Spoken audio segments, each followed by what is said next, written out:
मैंने कहा एक काम करो, उस हॉल में 8 और 9 को भी बिठा दो, वो लोग पढ़ लेंगे। बोले नहीं सर, वो मस्ती करेंगे, आवाज करेंगे। पहले ऑनलाइन वालों से अपन हाय हेलो कर ले, तो उनको यूं लगेगा कि क्लास पता नहीं कब से चल रही है, हमको अवॉइड करा। तो नमस्कार दोस्तों, मैं अंशुमन शर्मा एक बार फिर स्वागत करता हूं आपका रॉयल इंस्टीट्यूट के डिजिटल पे। तो उनका यूं कहना था कि ये बच्चे जो है ये मस्ती करेंगे और क्लास डिस्टर्ब करेंगे। मैंने कहा देखो, मेरी क्लास में जो भी बात करेगा मैं उसको बाहर निकाल देता हूं, फिर शाम को 6 बजे 7 बजे बाद जब फ्री होता हूं बैठ के आराम से बात करते हैं। अगर आवश्यकता लगती है तो पेरेंट्स को भी बुलाते हैं, उनसे भी बात करते हैं। तो मेरे हिसाब से तो नहीं करोगे, और अगर करोगे फिर देखते हैं अपन क्या होता है। Yes sir. हाँ, मैं इसीलिए तुम्हारा कोर्स जल्दी करवा रहा हूं। देखो मैं तुमको एक बात बताऊं ईमानदारी से, है ना, हर आदमी की, तुम जितने भी लोग यहाँ बैठे हो ना, सबकी पर्सनल दो तीन समस्या अलग अलग प्रकार की है। और जो व्यक्ति समस्याओं पे ध्यान देता है वो समस्याओं में उलझ के रह जाता है, जो व्यक्ति समाधान पे ध्यान देता है वो आगे बढ़ जाता है। सही बात है कि गलत बात? सबकी अपनी अपनी समस्याएं हैं। अब आपका यूं कहना है कि सर अगर हम 7 घंटे रोज पढ़ेंगे यहाँ पे, तो घर जाके कब पढ़ेंगे? हाँ,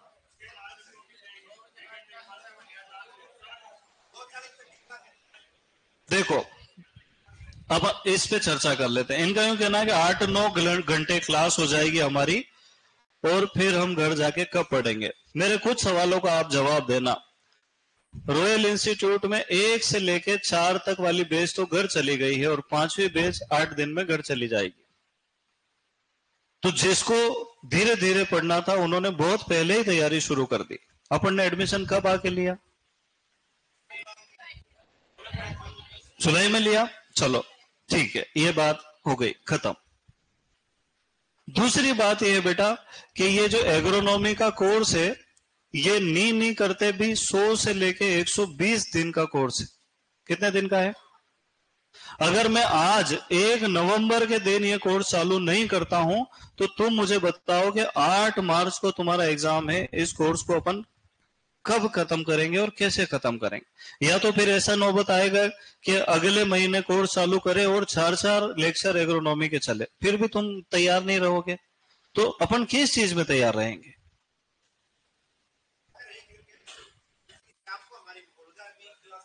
हाँ हाँ हाँ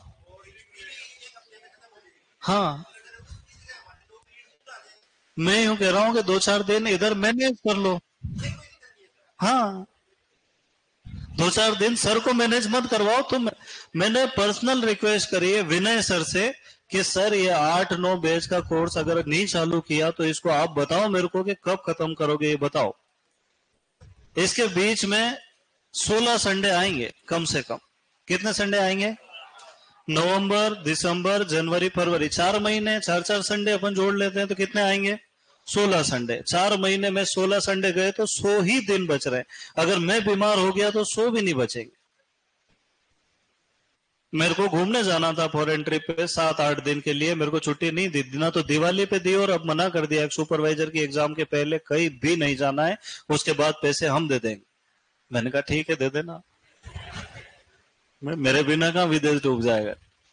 तो थोड़ा सा अगर हम ऐसा कर रहे हैं मामला, मेरी वाइफ को हॉस्पिटल दिखाना पर सुपरवाइजर की क्लासेस लेना रहती है, इसलिए मैं 2 घंटे की छुट्टी भी नहीं ले रहा हूं, है ना। मैंने उसको कह दिया कि यहाँ से ओला कैब करके जाना, दिखा लेना और वापस आ जाना, तेरे कोई समस्या है तो मुझे बताना। तो थोड़ा सा तुमको मैनेज करना, और कोई दिक्कत नहीं है। अपन बहुत बढ़िया पढ़ रहे हैं, जो भी बैच पढ़ रहे हैं, 6-7, 1 2 3 4 5 6 7 तो निपटा दिए अपन ने लगभग, है ना।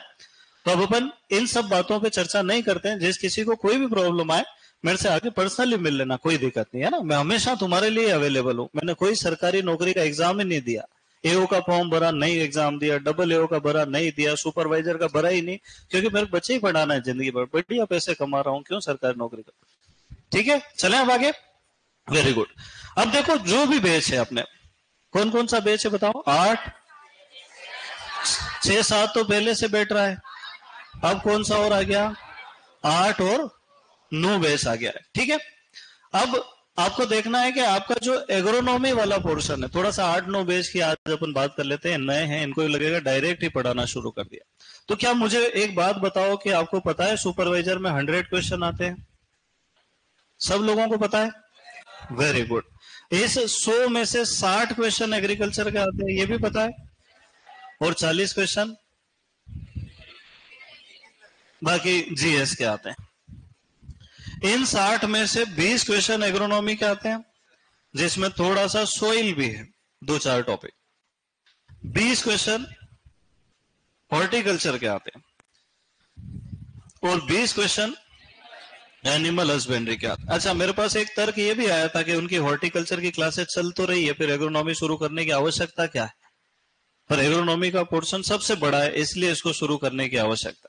मतलब कोचिंग ने तो भरपूर प्रयास किए थे कि इनको 6 घंटे ज्यादा क्लास नहीं दे, मैंने जानबूझ के चालू करवाए हैं तुम्हारे लिए कि तुम अगर इसको टाइम पे खत्म करना चाहते हो, रिवीजन के लिए टाइम बचाना चाहते। मैं वैसे भी बहुत धीरे पढ़ाता हूँ एग्रोनॉमी, तुम यही पढ़ना, घर जाके नहीं भी पढ़ोगे ना तो भी काम हो जाएगा। ये पढ़ रहे हैं 5-6 बेस वाले, इनसे पूछ लेना 6-7 वाले, स्लो स्लो पढ़ते हैं अपन, ठीक है। अब ये जो 20 क्वेश्चन आते हैं, देखो अपन कैसे पढ़ेंगे। अपन पहले क्लास में पढ़ेंगे चैप्टर का नाम, और इस चैप्टर में कौन कौन सी हेडिंग आती है वो भी अपन इसी के साथ पढ़ते हैं, ठीक है। कि इस चैप्टर में परिभाषा आएगी, खरपतवारों के लाभ, हानियां, विशेषताएं, प्रवर्धन, प्रकीर्णन, वर्गीकरण, खरपतवारों का प्रबंधन जिसमें निरोधात्मक उपाय, नियंत्रण, इसके अलावा खरपतवारों का उन्मूलन, समेकित या एकीकृत खरपतवार प्रबंधन, विभिन्न प्रकार के शाकनाशी, उनका वर्गीकरण, विषाक्तता त्रिकोण और न्यूमेरिकल्स। इससे अपने क्लियर हो जाता है कि इस चैप्टर में कितना मैटर है। फिर अपन रोज थोड़ी थोड़ी थ्योरी पढ़ते हैं, जब चैप्टर खत्म हो जाता है तो इसके पिछले वर्षों में पूछे गए क्वेश्चंस को सॉल्व करते हैं। अगर किसी बच्चे को कोई डाउट आता है तो वो पूछ सकता है, बस इतना ही तो रहता है पढ़ाई में, और क्या रहता है। आपको करना क्या है मैं बताता हूं। जब भी आपको टाइम मिले 5 मिनट 10 मिनट ब्रेक में लोगों से पहले आना है क्लास में, और जो सर ने 1 घंटे 2 घंटे में पढ़ा है वो खाली 5 मिनट पढ़ना है, घर जाके उसको पढ़ने की ज्यादा आवश्यकता नहीं पड़ेगी, है ना। तो ज्यादा लोड लोगे एफिशिएंसी कम हो जाएगी, लोड को कम करना है और पढ़ाई करना है, ठीक है। चलो, मुझे पता है तुम्हारे लिए ये अंतिम प्रयास भी हो सकता है ना, घर वाले ज्यादा परमिशन नहीं देंगे तुमको पढ़ने की, तो अपन बिना देरी किए देखो, सबसे पहले अपन एक ऐसा टॉपिक शुरू करेंगे जिसका बहुत ज्यादा इंपॉर्टेंट है सुपरवाइजर में, है ना, वीड साइंस। कौन सा टॉपिक है बेटा ये, जिसका हिंदी में नाम क्या है, खरपतवार विज्ञान। अब इस खरपतवार विज्ञान में वैसे तो बहुत ज्यादा प्रश्न नहीं आना चाहिए, पर कभी कभी 2 प्रश्न या 3 प्रश्न भी अलग अलग परीक्षाओं में देखे जा सकते हैं। मैं तुमको दिखा देता हूं सुपरवाइजर वालों ने इसमें से क्या पूछा, है ना। अपने पास सब मटेरियल है, जो तुम्हारे पास है वो मेरे पास भी।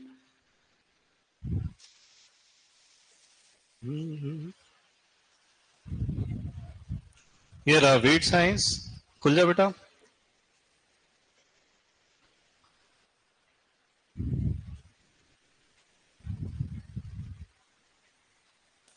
देखो क्या प्रश्न आया, निम्न में से कौन सा द्विवर्षीय खरपतवार का उदाहरण, दिख रहा है तुमको,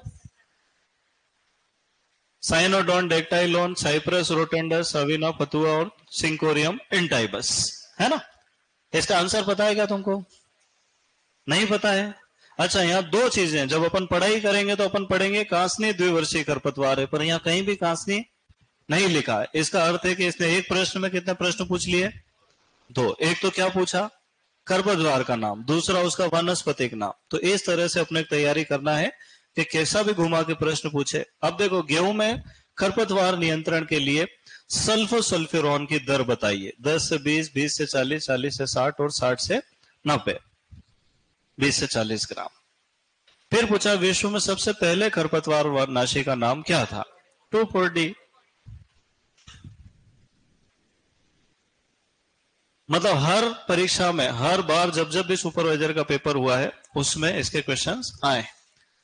चने में खरपतवार नियंत्रण के लिए उपयुक्त रसायन किसका प्रयोग करेंगे बेटा, बोले सर पहले क्वेश्चन क्यों कर, पहले क्वेश्चन नहीं करा रहे, पहले देख रहे हैं कि क्वेश्चन किस प्रकार के आते हैं। एट्राजिन का करते हैं क्या, नहीं करते हैं। 2,4-D का बिल्कुल नहीं, फ्लूक्लोरिलिन का करते हैं, सिमाजिन का मक्का में करते हैं, बस। तो बहुत ज्यादा कठिन प्रश्न इस चैप्टर में से नहीं आए हुए हैं। अब इस चैप्टर में से हम क्या पढ़ेंगे? देखो, सबसे पहले हम पढ़ेंगे खरपतवार की परिभाषा। दूसरा हम पढ़ेंगे खरपतवारों से होने वाले लाभ, खरपतवारों से होने वाली हानियां, खरपतवारों की विशेषताएं।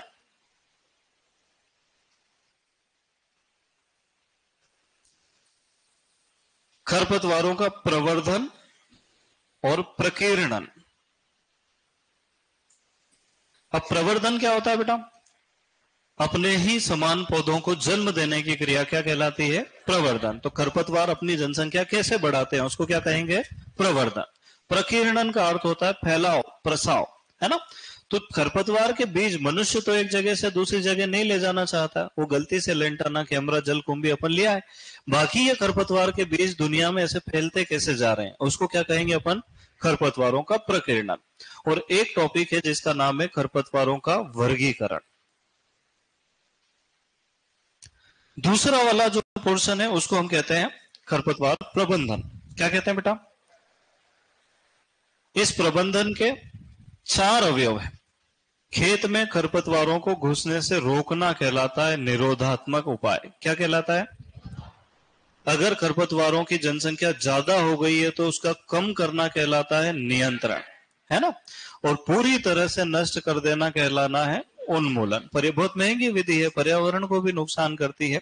और सबसे अच्छी विधि मानी जाती है इंटीग्रेटेड वीड मैनेजमेंट, जिसको हम कहते हैं समेकित या समन्वित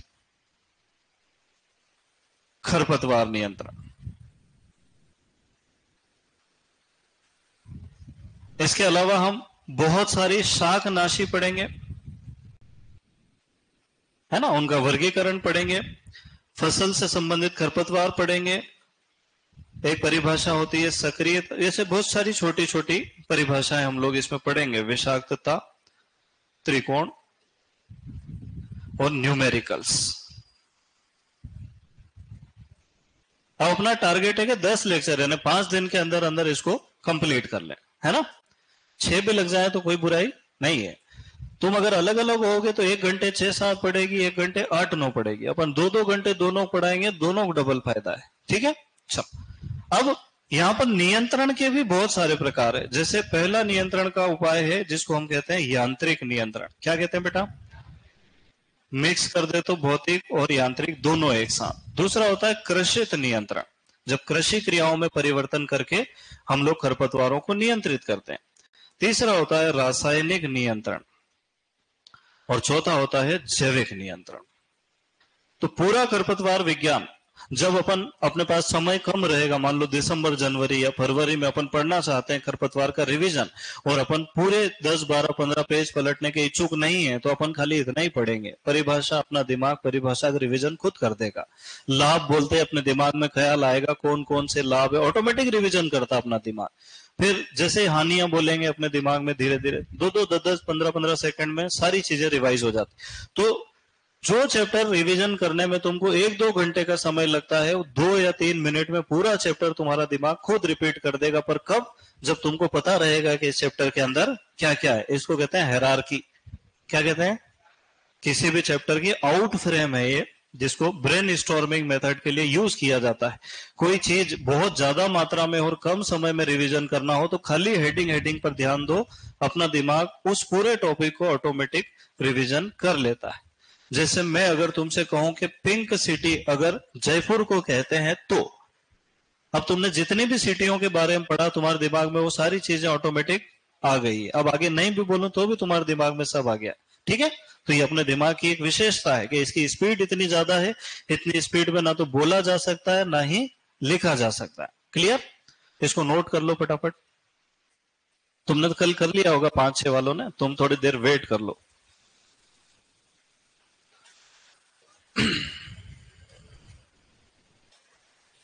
और भी बहुत सारे छोटे छोटे एक्स्ट्रा पॉइंट इसमें बीच बीच में अपन लिखते रहेंगे।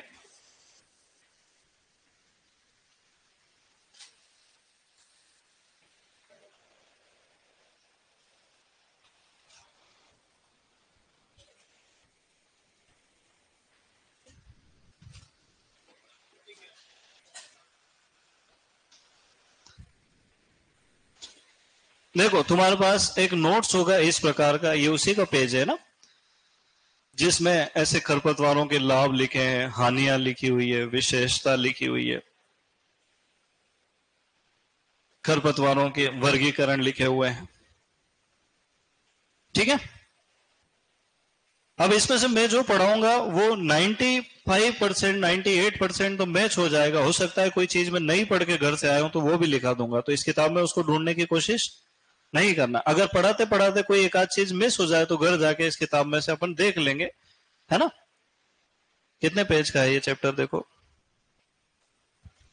अच्छा तुमको लिखना था, है ना, मैंने बीच में डिस्टर्ब कर दिया। कोई नहीं।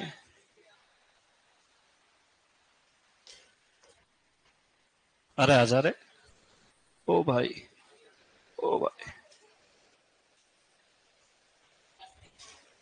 कितने पेज का है? 12 पेज का है। कितने पेज का है बेटा?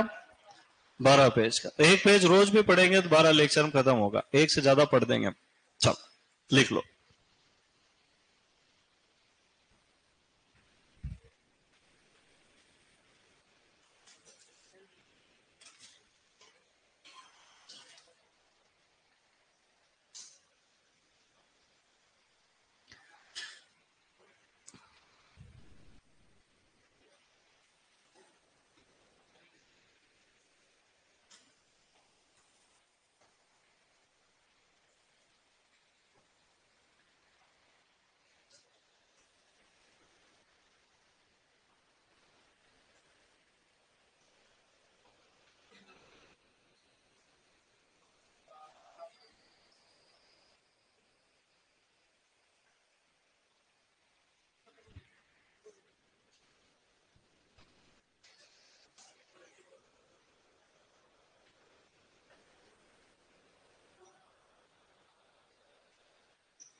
लिख लिया गया?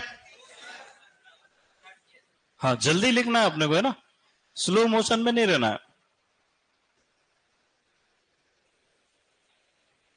देखो धीरे लिखने वाले जल्दी लिखने वाले में एक ही बेसिक अंतर है कि जो जल्दी लिखता है ना वो बोर्ड पे से 2-3 चीज एक साथ पढ़ के लिख लेता है, और जो धीरे लिखता है वो एक ही चीज को 2-2 बार देखता है। मतलब लिखने की स्पीड सबकी बराबर है, प्रोसेस की स्पीड कम हो जाती है।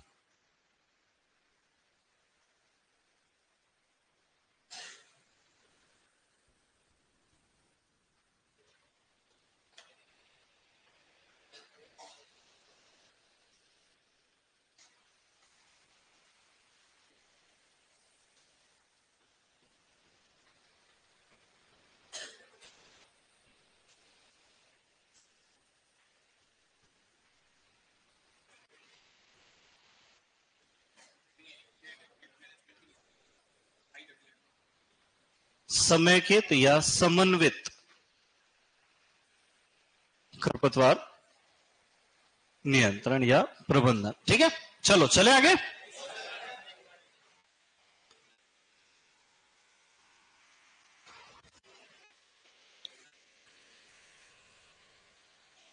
एक तो तुम लिखते बहुत धीरे हो।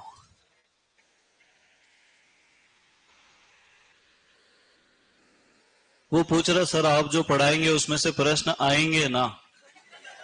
आएंगे आएंगे। चले आगे, लिखो।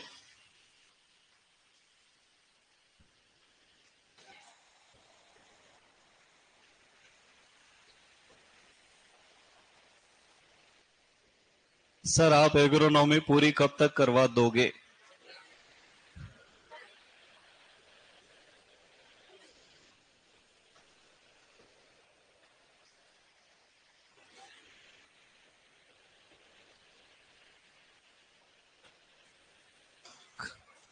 सौ लेक्चर हम करवा देंगे, और तुम मेरा साथ दोगे तो 90 में भी करवा दूंगा। अगर तेज लिखोगे, ऐसे धीरे धीरे लिखोगे ना तो फिर नहीं हो पाएगा। चले आगे बेटा। हाँ, अरे आगे बढ़ा दूं? चल। एक बच्चा कह रहा आपका इंट्रोडक्शन तो दो सर। मेरा इंट्रोडक्शन पूछ लेना किसी से। मेरा नाम अंशुमन शर्मा है और मैं पिछले 5 साल से रॉयल में पढ़ा रहा हूं। बाकी 10-11 साल मैंने एमपी में पढ़ा है, इंदौर में, है ना। चले आगे बेटा। अब खरपतवारों में जो सबसे ज्यादा इग्नोर की जाने वाली चीज है वो क्या है? वानस्पतिक नाम।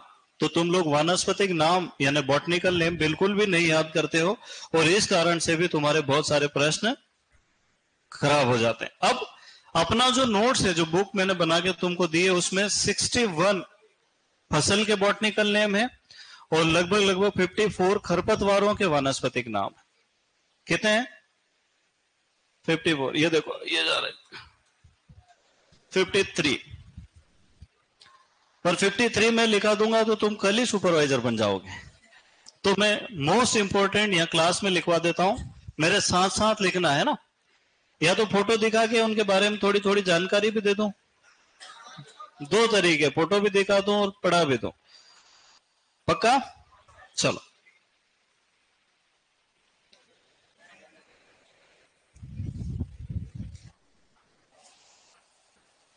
फोटो देखोगे थोड़ा बहुत याद रहेगा। तुमने देखे खरपतवार कभी खेत में? पक्का? मैं जिसका नाम बोलूं उसका लिखना है, जिसका नहीं बोलूं उसका नहीं लिखना है, ठीक है? चलो, ये पहला खरपतवार है जिसको हम आंक कहते हैं। क्या कहते हैं बेटा? आंक, आंकड़ा, है ना? केलोट्रोपिस जिजिंटिया। यह एक बहुवर्षीय खरपतवार है। इसका नाम अभी नहीं लिखना है, मैं जिसका बोलूं उसका ही लिखना है, जिसका नहीं बोलूं उसका नहीं लिखना है ना? केलोट्रोपिस जिजिंटिया ये बहुवर्षीय खरपतवार है ना? ज्यादातर खेतों में नहीं उगता, खेतों के बाहर उगता है, इसलिए इसको अकृषित क्षेत्र का खरपतवार कहा जाता है। इसके फूलों को भगवान शंकर के ऊपर चढ़ाया जाता है, यानी इसका पर्पस रिलीजियस, धार्मिक कार्यों में उपयोग होता है। ये दूसरा खरपतवार है जिसका नाम है अमरबेल। क्या नाम है बेटा? अमरबेल। अमरबेल का नाम है कस्कुटा रिफ्लेक्सा। क्या नाम है? अब ये कस्कुटा रिफ्लेक्सा जो है, इसका प्रवर्धन तने से होता है। ये रिचका बरसीम का प्रमुख खरपतवार है, पर इसकी सबसे बड़ी विशेषता ये है कि ये परजीवी खरपतवार, ऐसा खरपतवार जो सीधे पोषक तत्व ही पौधे से प्राप्त कर लेता है, उसको क्या कहते हैं अपन? परजीवी खरपतवार। ये पूर्ण तना परजीवी है, अर्थात ये फसल के पौधे के तने पर पूरी तरह से निर्भर रहता है। अगर फसल का पौधा मर जाएगा तो अमरबेल भी मर जाएगा। इसका प्रवर्धन तने से होता है। इसका अर्थ यह है कि अगर अमरबेल के 2 टुकड़े करके फेंक दिए जाए तो दोनों फिर से नया पौधा बनाने की क्षमता रखते हैं। अमरबेल के एक पौधे में 16,000 बीज बनाने की क्षमता होती है। कितना बीज बनाता है? 16,000। अब इसकी खासियत यह है कि ये चौड़ी पत्ती वाले यानी द्विबीजपत्री पौधों में तो बहुत ज्यादा लगता है, किंतु सकरी पत्ती वाले पौधों में इसका प्रकोप नहीं होता है। इसका कारण यह है कि जो भी सकरी पत्ती वाले पौधे होते हैं उनकी पत्तियां धारदार होती है। जैसे मक्का, ज्वार, बाजरे के खेत में अपन जाते हैं, अपन में कट लग जाते हैं ना, तो जितने भी ग्रेमिनी कुल के पौधे हैं या सकरी पत्ती वाले पौधे, उनकी पत्तियों में धार पाई जाती है, जिसको अंग्रेजी में ब्लेड लीफ कहते हैं। उस वजह से यह सकरी पत्ती वाले पौधों पे असर नहीं कर पाता है, खुद ही कट जाता है। यह है अंजन घास या घामण घास, है ना? ये मृदा क्षरण को रोकती है, पशु चारे के रूप में प्रयोग होती है, पर इसका सबसे महत्वपूर्ण प्रश्न यह आता है कि ये बाजरे के अर्गट रोग को शरण देती है। किसको शरण देती है? बाजरे के अर्गट रोग को शरण देती है। घामण घास भी कहते, ये बड़ी दूधी है ना? तो इनके नाम भी बताता जाऊं मैं तुमको। अमरबेल का नाम है कस्कुटा रिफ्लेक्सा, अंजन घास का नाम है सेनक्रिस सेलेरियस, है ना? फिर यह है बड़ी दूधी जिसका नाम है यूफोर्बिया हेटा। ये तो इधर आसपास बहुत सारी दिख जाएगी, है ना अपने को, बारिश का खरपतवार। ये भी वही है, बड़ी दूधी। ये है जंगली ज्वार या बरू जिसका नाम है सोरघम हेल्पेंस, है ना?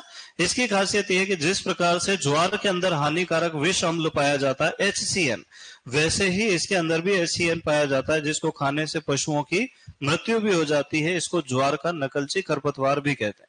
ये सब अपन इस चैप्टर में पढ़ेंगे, मैं जो जो बोल रहा हूं एक एक लाइन पर अलग अलग जगह। अच्छा, ये कौन सा खरपतवार है? बथुआ है, चिनोपोडियम एल्बम, है ना? खर बथुआ होता है, चिनोपोडियम मुरेर।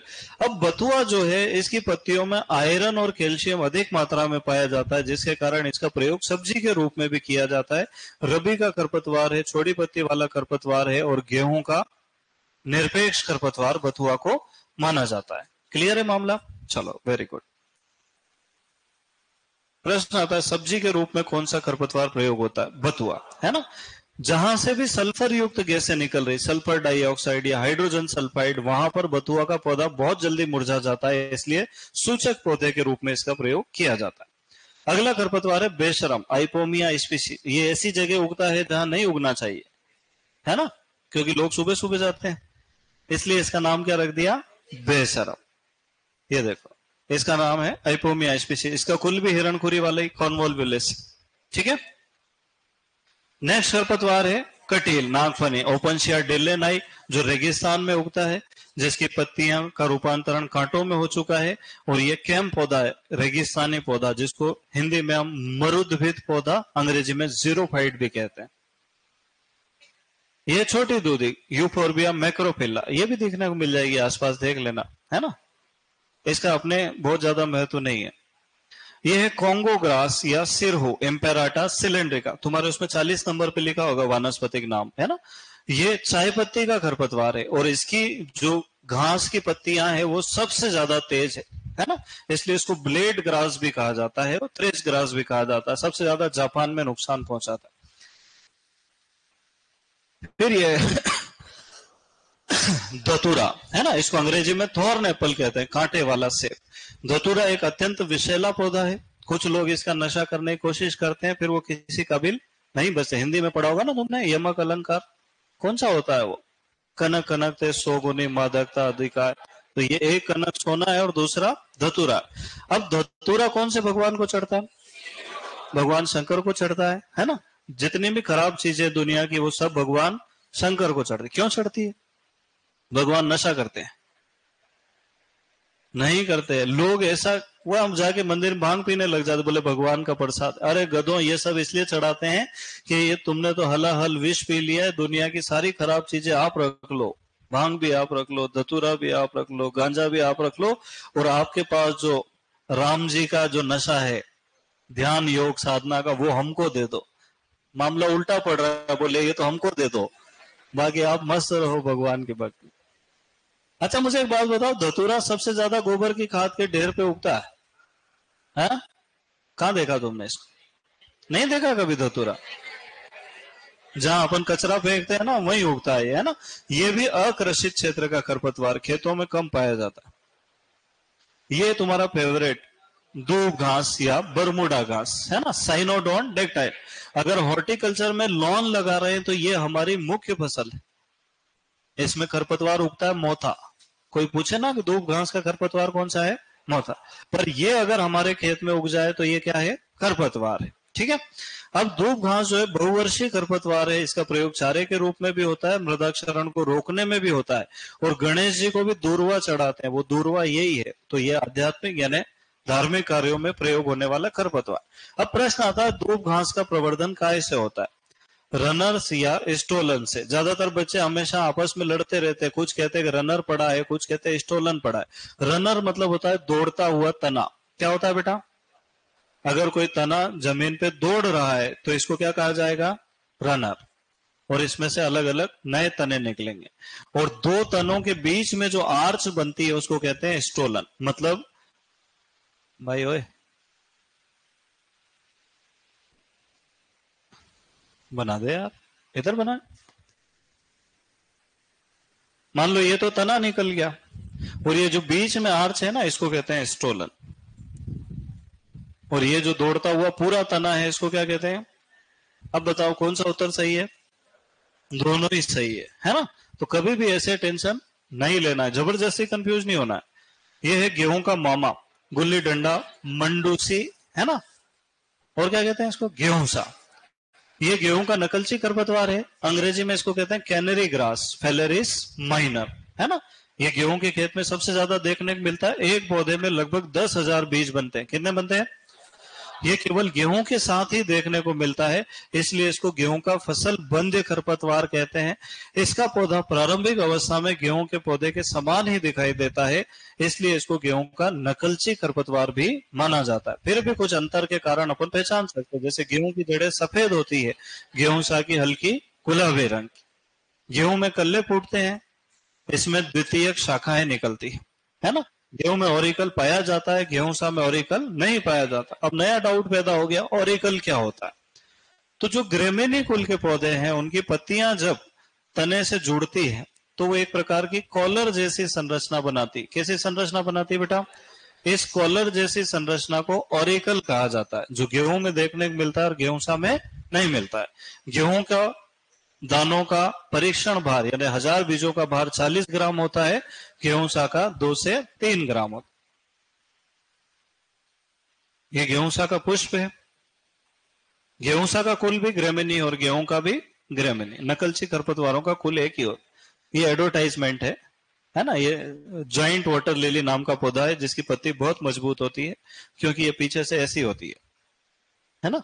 चलो, ये है गोखरू। क्या है बेटा? इसको पंचर वाइन कहते हैं, बुल हेड कहते हैं, केट फेस कहते हैं, डॉग फेस कहते हैं, गोक्षरू कहते हैं संस्कृत में। गोक्षरू का मतलब गायों में दूध की मात्रा को बढ़ाने वाला, है ना। पर इसका प्रयोग पथरी के इलाज में किया जाता है, साथ ही साथ प्रजनन संबंधित रोगों में भी इसका उपयोग किया जाता है। इसका वैज्ञानिक नाम है ट्राइबुलस टेरेस्ट्रिस।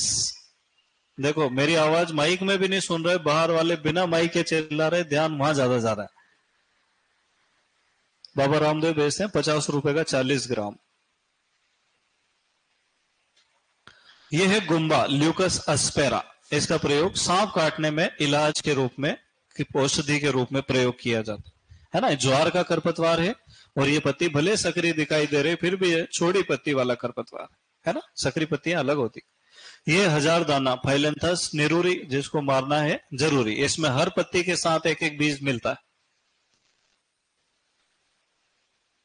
ये है हिरणखुरी। ये सबसे ज्यादा महत्वपूर्ण खरपतवार है। बहुवर्षीय खरपतवार है, फिर भी ये सीधा खड़ा नहीं हो सकता, दूसरी फसलों का सहारा लेकर ऊपर चढ़ता है, इसलिए इसको कहते हैं आरोही खरपतवार। क्या कहते हैं बेटा? इसकी जड़ें भूमि में 20 फीट तक की गहराई तक जा सकती है। अपना कुआं खुद खोदो.com। इसके बीजों में 50 से 60 वर्ष तक की सुषुप्तावस्था पाई जा सकती। ये गेहूं का आपत्तिजनक खरपतवार है जिसका नाम है कॉन्वोल्विलस अर्वेंसिस और कुल क्या है? कॉन्वोल्विलस। ये इसके बीज है हिरणखुरी, इतने बड़े नहीं है, ये 1 mm छोटे से। ये है हुल स्पाइडर वीट, नहीं ये वाला है। हुल का नाम है क्लियोम इकोसेंड्रा या क्लियोम विस्कोसा। इसको खाने से और प्याजी को खाने से गाय के दूध में दुर्गंध आती है। यह है जलकुंभी। जलकुंभी का वैज्ञानिक नाम क्या है बेटा? इकोर्निया क्रिसिपे। देखो, 1809 में पहला विदेशी खरपतवार भारत में लाया गया, लेंटाना कैमरा। कौन सा लाया गया बेटा? फिर बाद में पता चला कि वो क्या है? खरपतवार। कर्नाटक सरकार ने खरपतवार। बाद में 1810 में भारत में अंग्रेजों का राज था और एक वायसराय था जिसका नाम था वॉरेन हेस्टिंग। क्या नाम था? उसकी बीवी गई मैक्सिको और वहां उसने तालाब में जलकुंभी देखा तो उसको ख्याल आया कि अपने घर के पीछे इंडिया में भी तालाब है, वहां लगाएंगे। तो वो लेके आई देवी, है ना। बाद में भारत आ गया और इसने सभी जलाशयों को लगभग खराब करना शुरू कर दिया। ये क्या करता है? पानी के अंदर की ऑक्सीजन को बाहर छोड़ देता है, जिससे जलीय जीवों की मृत्यु हो जाती है। अब ज्यादा पानी, ज्यादा जलकुंभी तो सबसे ज्यादा पश्चिम बंगाल में पाया जाता है ना। मछुआरों को जीने भी नहीं देता, इसलिए इसको बंगाल का आतंक या मछुआरों का खरपतवार भी कहा जाता है। ये सब पढ़ाऊंगा मैं, है ना, धीरे धीरे। अभी खाली फोटो दिखा रहा हूं ना, खाली फोटो दिखाऊंगा यूं करके तुम कहोगे सर को कुछ नहीं आता, इसलिए मैं बता देता हूं कि इसको जंगली चौलाई कहते हैं। क्या कहते हैं बेटा? वाइल्ड एमेरंथ, है ना। इसका नाम है एमेरेंथस विरिडिस। इसका एक पौधा 1,96,000 बीज बना सकता है। कितना बना सकता है? काफी है। यह है जंगली गोभी, ल्यूनिया पिन्नाटिफोलिया। ये तो देखी होगी तुमने, वेरी गुड। यह है जंगली जूट, कोरकोरस फेस्युलेरिस। जूट का नकलची खरपतवार है, बहुवर्षीय खरपतवार। यह जंगली पालक, एंड्रोपोगोन स्पीशीज। नहीं, ये तो पोर्चुला का ओलेरेशिया ना, एंड्रोपोगन आगे आएगा। पोर्चुला का ओलेरेशिया। यह है जंगली जई। ये कौन सा वाला है बेटा? इसको बंद करो, कहां से होगा? वहां से होगा शायद, देख जरा। बंद नहीं हुआ, वो जल जाएगा। देख तो भाई, इसको बंद कर दे यार। तुम थोड़े इधर उधर हो जाओ ना, ऐसी स्थिति में सावधान।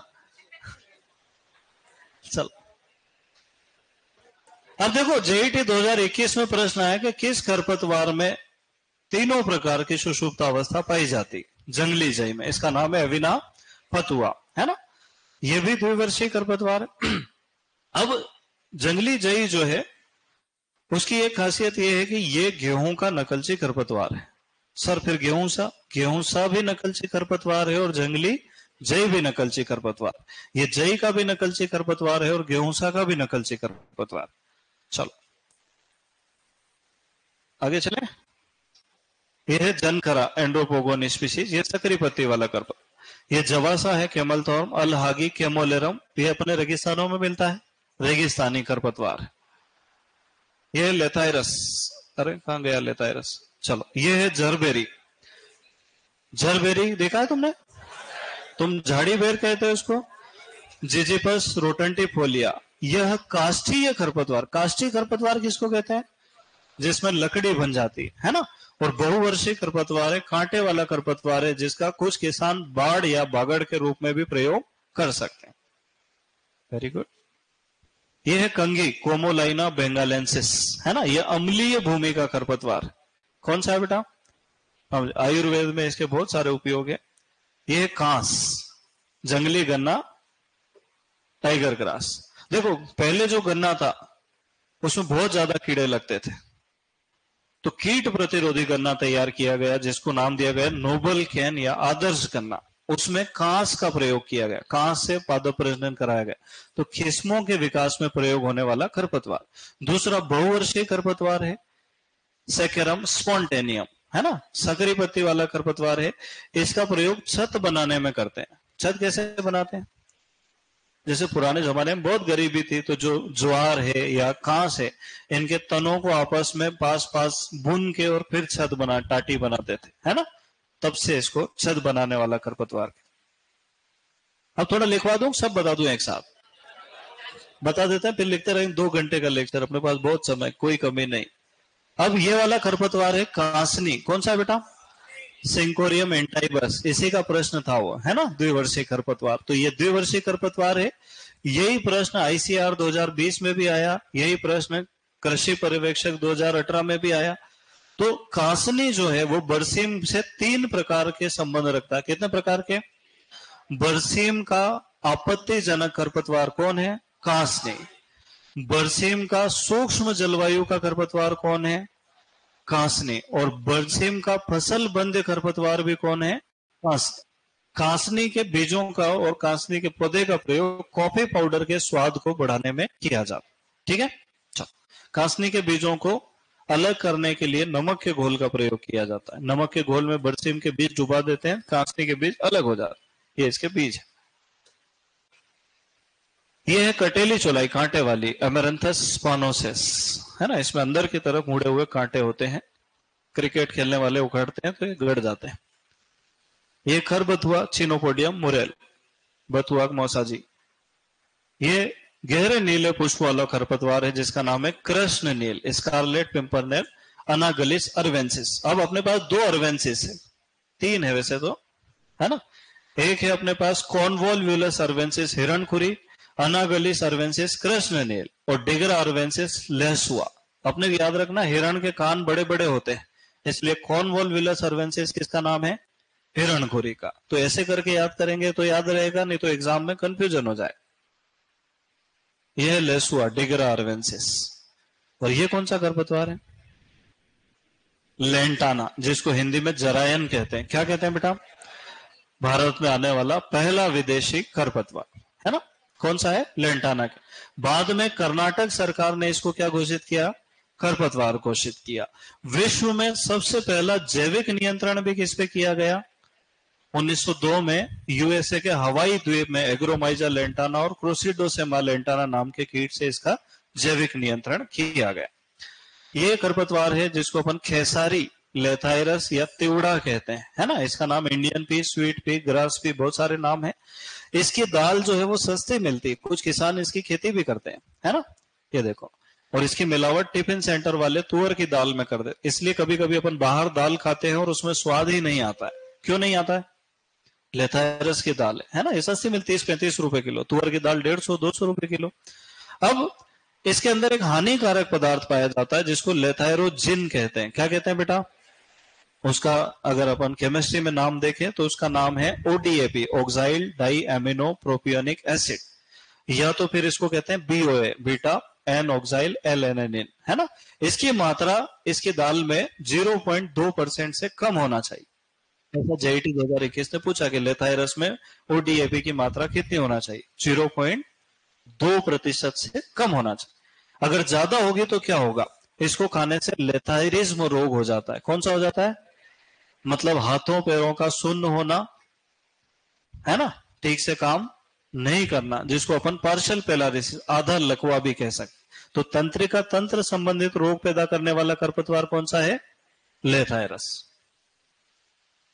यह है लट जीरा, इसको अपामार्ग भी कहते हैं आयुर्वेद में, है ना। प्रिकलिचा, अकाइरेंथस अस्पेरा, ये भी आयुर्वेद में प्रयोग होता। ये तो देखा हो, कुत्ते चिपक जाते पेंट में, तुम ऐसी जगह जाते ही क्यों हो?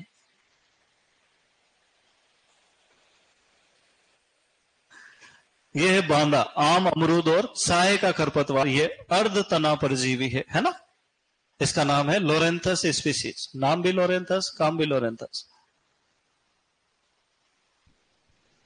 यह है नाइट शेड या मकोए। कौन सा खरपतवार है बेटा? मकोए। इसका नाम है सोलेनम नाइग्रम। बताओ कुल क्या होगा? सोलेनेसी कुल होगा, है ना। इसका प्रयोग किया जाता है यकृत संबंधित रोग, पीलिया के इलाज में। 2 टॉनिक बनते हैं, लिव52 और लिवर्जिन। काय से बनते हैं? मकोए से, है ना। कोई पूछे जॉइंडिस या पीलिया का इलाज किससे किया जाता है? मकोए। इसको अंग्रेजी में हॉरिबल वीड कहते हैं, डरावना खरपतवार। क्यों कहते हैं मुझे आज तक भी समझ में नहीं आया। बेचारा छोटा सा पौधा है, इसके वो खा जाते हैं फल गांव में लोग। हाँ, ये देखो, ये है मोथा, जावा ग्रास या नट ग्रास या नट सेज। इसको सेज वर्ग का खरपतवार माना जाता है ना। अब मोथा जो है सकरी पत्ती वाला खरपतवार है, फिर भी इसका जो कुल है वो ग्रेमिनी नहीं है। इसका नाम है साइप्रस रोटंडस और साइप्रस एस्कुलेंटस। 2 मोते हैं, सफेद मोथा साइप्रस एस्कुलेंटस है जो मक्का की वृद्धि को प्रभावित करता है। बैंगनी मोथा साइप्रस रोटुंडस है जो सामान्य रूप से भारत में पाया जाता है। इसका प्रवर्धन ट्यूबर्स या राइजोम से होता है। कैसे होता है बेटा? ट्यूबर्स या राइजोम से। यह एक सुगंधित पौधा भी माना जाता है, जैसे इत्र या अगरबत्तियां बनाई जाती है। ये बहुवर्षीय खरपतवार है और इसकी जड़ें भूमि में 5 से 7 फीट गहराई तक पहुंच सकती है। ये देखो, ये तो देखा होगा तुमने, बस यही मोथा है। ये है मुनमुना, हेरिटेयर, विसिया हेरसूटा। ये भी सीधा खड़ा नहीं हो सकता, आरोही खरपतवार। ये जलकुंभी है कि मिकी माउस है? नागफनी है। नागफनी का नाम बताओ, अभी तो बताया ना, ओपनसिया डेलेनाई। ये ऐसा वाला पौधा देखा तुमने कभी? ये तो तंबाकू का, ये ओरोबंकी क्या है? सरसों और तंबाकू का प्रमुख खरपतवार, सोलेनेसी कुल का खरपतवार। ये देखो, और ये तो ओरोबंकी का हिंदी में नाम है भूई फोड़ा। क्या नाम है? ये पूर्ण जड़ परजीवी खरपतवार है। मतलब ये अपने होस्ट प्लांट की जड़ों पर निर्भर करता है, पर पूरी तरह से करता है। अगर होस्ट मरता है तो ये भी मर जाता है। इसके पास पोषक तत्व लेने का कोई दूसरा साधन नहीं। ये कौन है? गाजर घास खरपतवारों का राजा, है ना। इसके बहुत सारे नाम है। इसको गाजर घास, कैरेट घास, कांग्रेस घास, म्युनिसिपालिटी की घास भी कहते हैं। इसको सेंटा मरिया या व्हाइट टॉप भी कहते हैं। ये 1956 में पहली बार पुणे में गेहूं के बीजों के साथ देखा गया और मेक्सिको से भारत आया और इसने भारत पे कब्जा कर लिया, है ना। गाजर घास का पौधा जो है अपने संपूर्ण जीवन काल में 2 से 5 हजार तक बीज भी बना सकता है। अब गाजर घास ने अपनी जो हैबिट है उसको चेंज करना शुरू कर दिया। शुरू में द्विवर्षीय खरपतवार हुआ करता था, बहुवर्षीय होने लग गया है। इसके पत्तियों में C3 और C4 दोनों प्रकार का प्रकाश संश्लेषण करने की क्रियाविधि पाई जाती है। इसका प्रवर्धन इसकी सफेद पुष्प कलिकाओं से होता है, जिसको अपन क्राउन बर्ड्स भी कहते हैं। एक कलिका के अंदर 5 बीज होते हैं, है ना। इसकी पत्तियां 30 से 50 सेंटीमीटर तक लंबी हो सकती है और पौधे की हाइट जो है वो 4 फीट तक जा सकती है। इससे निमेटोड नियंत्रण भी किया जा सकता है। एक फायदा भी बता देता हूं, और कैंसर का उपाय भी अपन ढूंढ रहे हैं इसको खरपतवारों को। ये कौन है? ये पत्थर चट्टा ब्रायोफिलम, है ना, ट्रायंथेमा मोनोगाइना। इसकी एक ही विशेषता है कि इसका प्रवर्धन पत्तियों से होता है। ये है येलो स्वीट क्लोवर, पीली सेंजी मेलिलोटस एल्बा, और एक होती है सफेद सेंजी मेलिलोटस इंडिका। ये दोनों लेग्यूमिनेसी कुल के खरपतवार है, जिनका प्रयोग हम हरी खाद के रूप में भी कर सकते हैं। सर इनको खेत में उगाना है क्या? नहीं, जंगल में जहां उग रहे हैं वहां से काट के ट्रॉली में भर के लाना है और खेत में दबा देना। खेत में बुआई नहीं करना है। ये है प्याजी, अस्फोडिलस टेन्यूआइफोलिस, है ना, जंगली प्याज भी कहते हैं, प्याज का नकलची खरपतवार। एलाइमस रिपेर, इसको कहते हैं क्वेक घास। क्या कहते हैं बेटा? ये गेहूं में काली रोली रोग को शरण देता है। किसको शरण देता है? काली रोली रोग को शरण देता है। साथ ही साथ इसकी जड़ों से निकलने वाले हानिकारक पदार्थ गेहूं और मटर के अंकुरण को रोक देते हैं। जब एक पौधा दूसरे पौधे पर हानिकारक प्रभाव डालता है तो इसको क्या कहते हैं? एलिलोपैथी कहते हैं। यह भी क्वेक घास है, ये चारे के रूप में भी खिलाई जाती है। ये क्या है बताओ? सांवा, है ना। इसको $1 बिलियन ग्रास भी कहते हैं। क्या कहते हैं? 3 तरह का सांवा होता है। एक तो वो जो अपन खिचड़ी में खाते हैं फास्ट में, एक काइनोक्लोआ फ्रमेंटेशिया, अनाज वाली फसल में माना जाता है। 2 सांवा और होते हैं, एक ऊपरी भूमि के धान में लगता है, एक काइनोक्लोआ कोलेनम, और दूसरे को हम जंगली धान कहते हैं, निचली भूमि का खरपतवार, जिसको कहते हैं एकाइनोक्लोआ करसकेली, है ना। तो सांवा और जंगली धान एक दूसरे के पर्यायवाची शब्द के रूप में प्रयोग किए जाने वाले खरपतवार। संकरी पत्ती वाला खरपतवार है और ग्रेमिनी कुल का है। ये भी सांवा है। ये कौन है? सत्यानाशी, आर्जिमोन मैक्सिकाना, मैक्सिको से भारत में आया विदेशी खरपतवार है। सरसों के साथ उगता है और जायद तक खड़ा रहने वाला खरपतवार। इसके बीज सरसों के बीज के समान दिखाई देते हैं। अगर ये आपस में मिल जाए तो इनको अलग करना बहुत ही, इसलिए इसको सरसों का आपत्तिजनक खरपतवार का। अगर इसका तेल खाने में प्रयोग किया जाए तो ड्रॉप्सी नाम का रोग हो जाता है। कौन सा रोग हो जाता है बेटा? जिसमें हाथों पैरों में सूजन आ जाता है और दबाने पर पानी निकलने लग जाता है ना।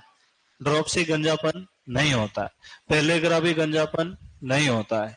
मतलब गंजापन गंजापन होता है, उसको कोई नाम नहीं दिया गया। राजस्थान पता नहीं कौन पढ़ा रहा, ड्रॉप्सी में गंजापन हो जाता है, ज्वार में पढ़ा, पेलेग्रा में भी गंजापन हो जाता, नहीं होता किसी में भी। ये किसके बीज है? सत्यानाशी। अच्छा, तुम मालूम सत्यानाशी का कुल क्या है? ये अफीम के मौसिक लड़का है। बताओ अफीम का कुल क्या है? पेपेवरेसी। मैं तो उसको पापा वरेसी कहता हूं, क्योंकि आदमी खुद को पापा समझने लग जाता है ना। तो पेपेवरेसी कुल के सदस्यों में एक विशेष गुण पाया जाता है। देखो, खरपतवार के बीजों को कोई नहीं चाहता कि फैले, तो उन्होंने खुद की व्यवस्था लगाई। तो एक निश्चित टेम्परेचर पर आकर के पापावरेसी कुल का जो फल है वो फटाक करके फूट जाता है। अफीम का डोडा भी फूटता है एकदम से फट। इससे क्या होता है? बीज ज्यादा दूर चले जाते हैं। सत्यानाशी में इसको सेंसर मैकेनिज्म कहा जाता है। क्या कहा जाता है बेटा? तो प्रश्न आता है, सेंसर मैकेनिज्म किस खरपतवार में पाया जाता है? सत्यानाशी। इसके तेल का प्रयोग दांत खाज खुजली के इलाज में भी किया जाता है, पीना नहीं है बस। काकून सेटारिया ग्लोइका, ये तो अनाज वाली फसल के रूप में भी प्रयोग होता है, और इधर भी इसको बंदरा बंदरी कहते हैं। क्या कहते हैं? बंदरा बंदरी।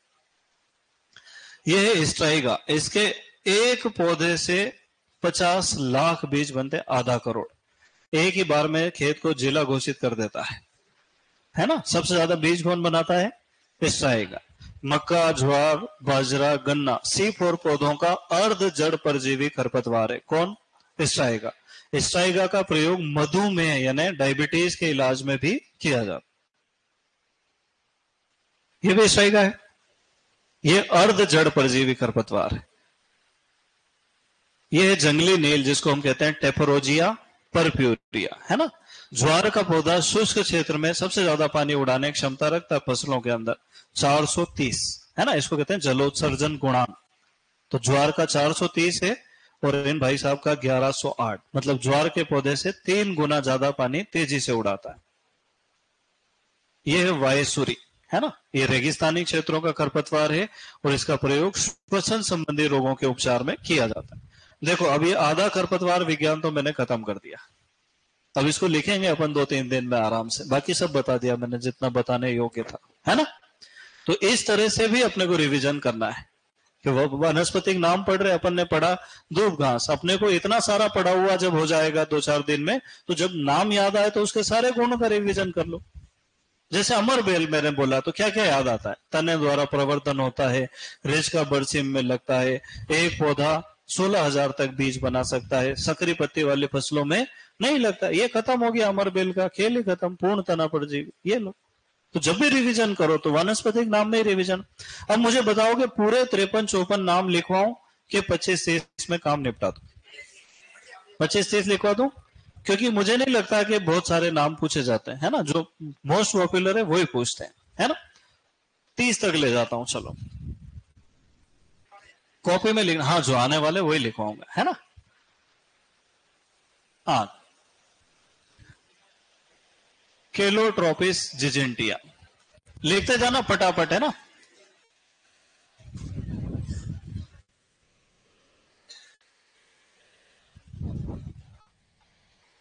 अच्छा, मैं खाली ये चेक कर रहा था कि तुम्हारी कैपेसिटी कितनी है। कुछ लोगों ने 5 तक तो ध्यान से सुना, उसके बाद उन्होंने कहा कि ये बहुत स्पीड में बोल रहे हैं, हमको समझ।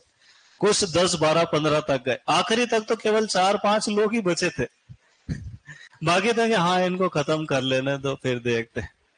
तो यही तो मैं समझा रहा हूं, इतने दिन से तुम्हारी फोकस करने की कैपेसिटी कम होती जा रही। चलो देखो, लिखो फटाफट। अब अपन फसलों के हिसाब से लिखेंगे। देखो गेहूं में कौन सा खरपतवार लगता है?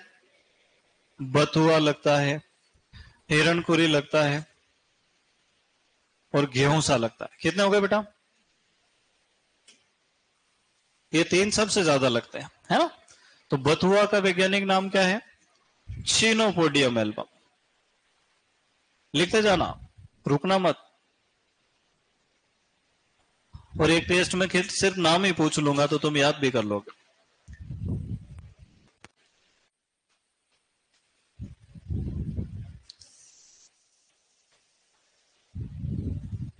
कॉन्वोल्वुलस अर्वेंसिस।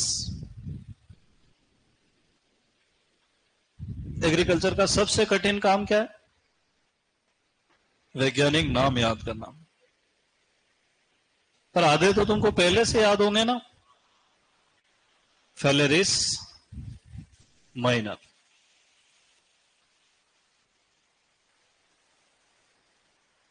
एक होता है कृष्ण नील, इसका नाम क्या है बेटा? एनागलिस अर्वेंसिस।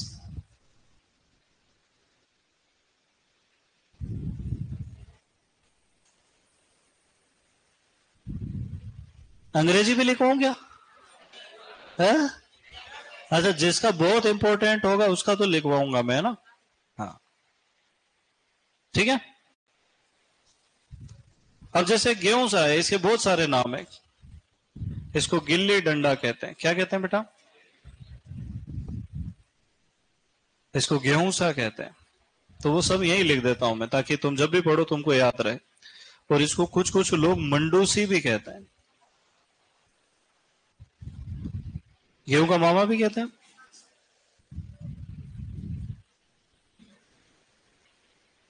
चलो, फिर धान, धान में आ जाएगा सांवा। अब सांवा के तीनों नाम लिखूं कि एक लिखूं, बताओ?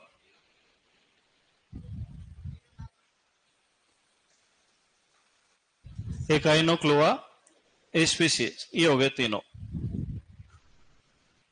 है ना। फिर धान हो गया, फिर आ जाए मक्का। मक्का, ज्वार, बाजरा, गन्ना, कौन सा खरपतवार उगता है बेटा? स्ट्राइगा। तो स्ट्राइगा का नाम क्या है? मक्का लिख दिया मैंने भी यार। स्ट्राइगा का नाम क्या है बेटा? स्ट्राइका स्पीशीज, कितना कठिन नाम है देखो।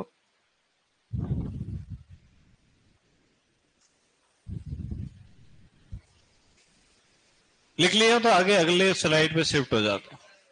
चलो 1 मिनट का समय और दे रहा हूं।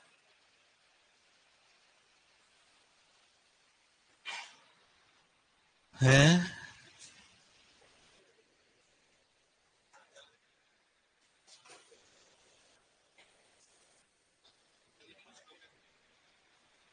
हाँ, आप पढ़ाएंगे ना, इंट्रोडक्शन टू एग्रोनॉमी चैप्टर है, उसमें वर्गीकरण पढ़ेंगे कुलों के आधार पर। वो लास्ट में, सबके लास्ट में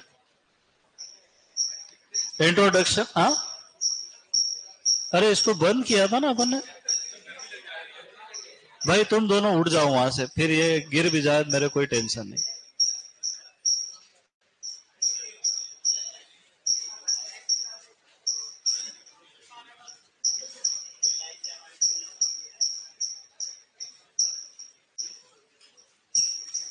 वो गिरेगा उसमें से कैपेसिटर। चलो चले आगे।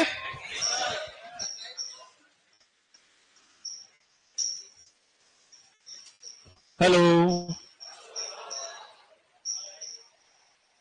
लिख लिया? चलो अब कौन कौन बचा हुआ हाथ खड़ा करो एक बार। वेरी गुड, देख लो इनकी वजह से तुम्हारा कोर्स कंप्लीट नहीं होगा।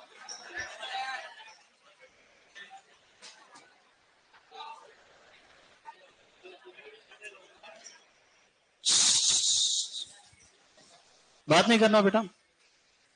देखो मैं तुमको बताता हूं, अभी जब मैंने पढ़ाना शुरू किया ना पिछले महीने, तो बैच नंबर 5, 6, 7 एक साथ बैठता था।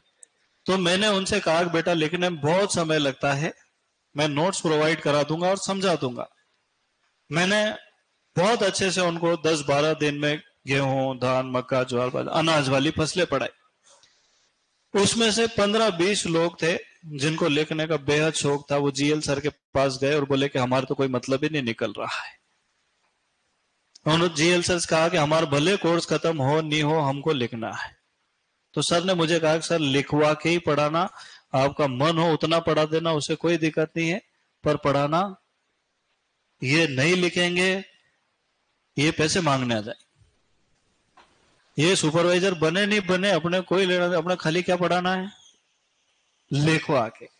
अब मैं लिखवा तो सब रहा हूं, पर 2 सबसे स्लो है दुनिया में, मान लो जानबूझ के धीरे लिखते हैं, तो इससे नुकसान कितने लोगों का होता है, सबका हो रहा है। तो वो 2 लोग जाके जब परेशान कर सकते हैं, तो वो सब लोग मिलके वो 2 लोगों को जल्दी लिखने के लिए मजबूर नहीं कर सकते क्या? हाँ, ये नहीं करना है। वो तो मैं वैसे भी ले सकता हूं, पर मैं यूं कह रहा हूं कि अगर कोई आदमी धीरे लिखता है ना, तो उसको अपनी स्पीड बढ़ाना पड़ेगी। अगर वो अभी पीछे रह जाएगा तो फिर सुपरवाइजर कैसे ही बन पाएगा। ठीक है, तो अगली बार से मैं आगे बढ़ा दूंगा, तो पीछे नहीं करूंगा, है ना। अब अगला खरपतवार लिखो, गुम्बा, ल्यूकस अस्पेरा। इसके नाम में ही सपेरा लिखा, देखो सांप काटने प्रयोग।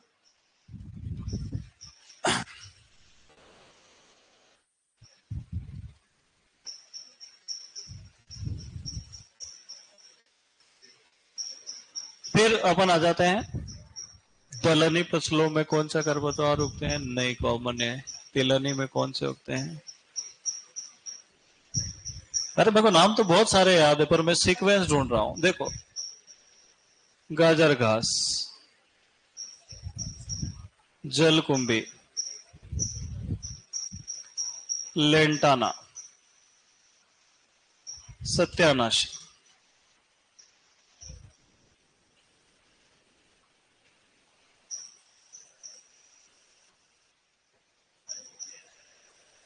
अब गाजर घास का क्या नाम है बेटा? पार्थेनियम हिस्टेरोपोरस।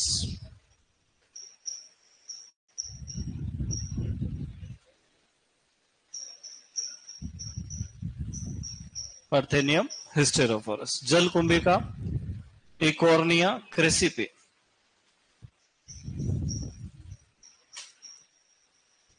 क्रिसिपस भी लिखते हैं इसको, है ना।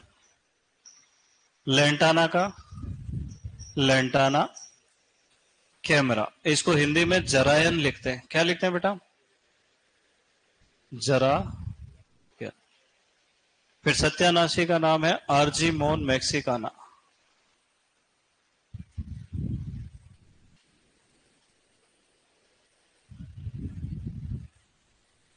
फिर अमरबेल, अमरबेल का है कस्क्यूटा रिफ्लेक्सा।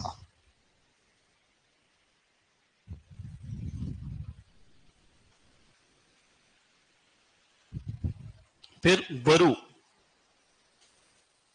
बरू का नाम क्या है? सोरगम हेलीपेंस। फिर कांस, कांस का नाम क्या है? सेक्यूरम स्पॉन्टेनियम।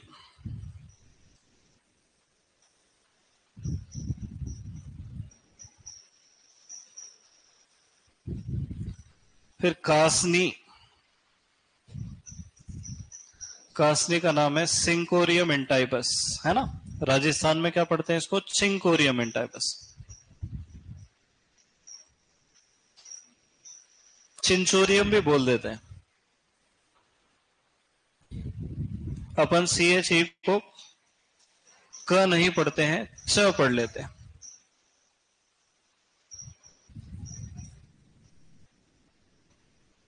चिंकोरियम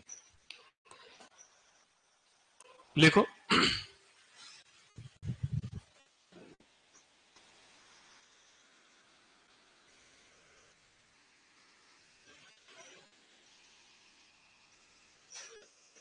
हाँ, और आगे लिख दो। लिखो, धतूरा,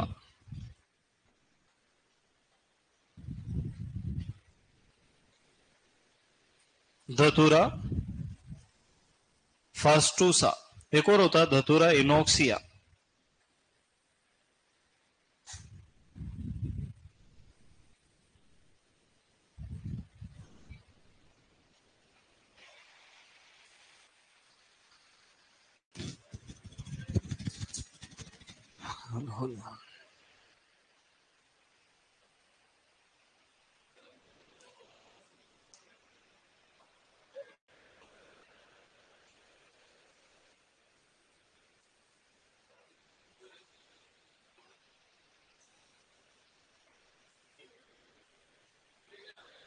हाँ बेटा, धतूरा इनोक्सिया।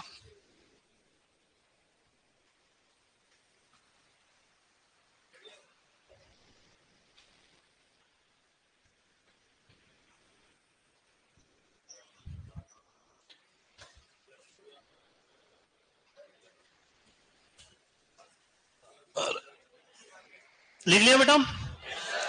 धतूरा फास्टूसा और धतूरा इनोक्सिया। चलो चले आगे।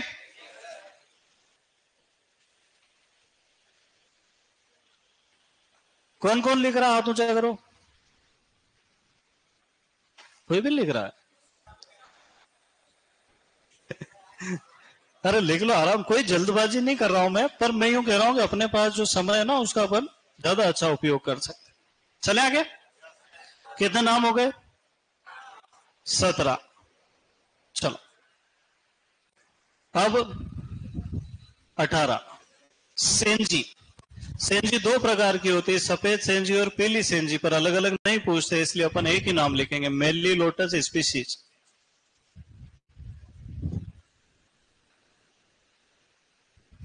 है ना। फिर नागफनी, नागफनी का नाम क्या है? ओपेंशिया डिलेनाई। फिर मोथा, मोथा का साइप्रस रोटुंडस।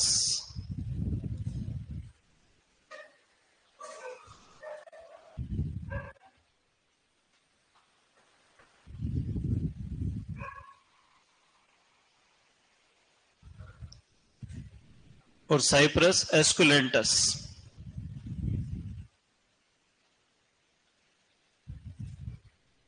सफेद मोथा।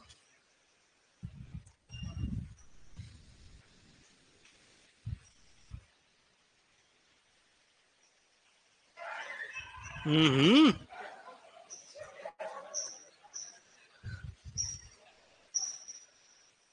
मकोए। Solanum nigrum.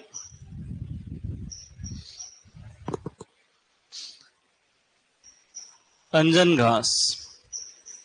इसको और क्या कहते हैं हम लोग? गामण घास। इसका नाम है सैनक्रिस सिलेरियस। इसको लोग सेंचुरिस पढ़ते हैं,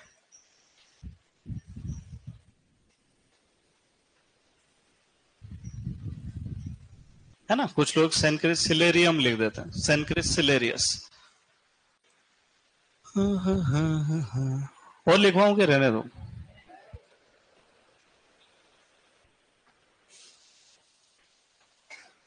अकारेंथस एस्पेरा, एमेरेंथस स्पानोसिस, एमेरेंथस विरिडिस। थोड़े बहुत और लिखा देता यार, हैं? हाँ, जो जो अपने काम में आ रहे हैं कम से कम वो तो लिखवा देते हैं, ठीक है। जैसे मैं कहूंगा सांप काटने पर गुम्बा का प्रयोग किया जाता है, तो वो पढ़ेंगे अगर ल्यूकस अस्पेरा, तब जाके तो अपने समझ में आएगा कि इसका वैज्ञानिक नाम क्या है ना। तो जो जो अपने यहाँ आएंगे, जंगली जई। जंगली जई का क्या है? अविना फटुआ।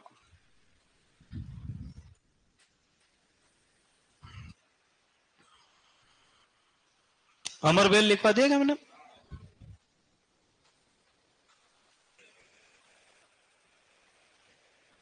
पत्थर चट्टा।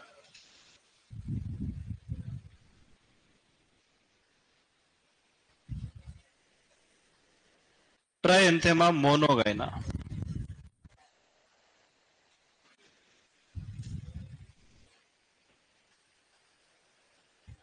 दो घास।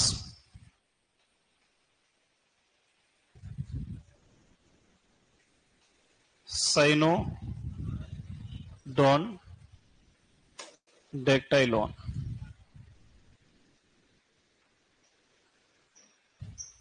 मिल रहे हैं? आगे पीछे मिल रहे होंगे।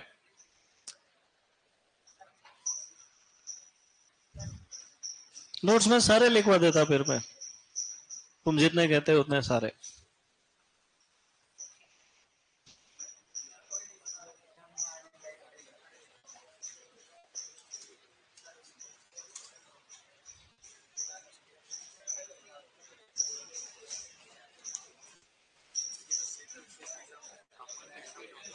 हाँ हाँ, लिख लिया क्या बेटा? चलो, झरबेरी। बताओ नाम क्या है? जी जी पस रो डंटीफोलिया। रोटुंडीफोलिया है वैसे वो।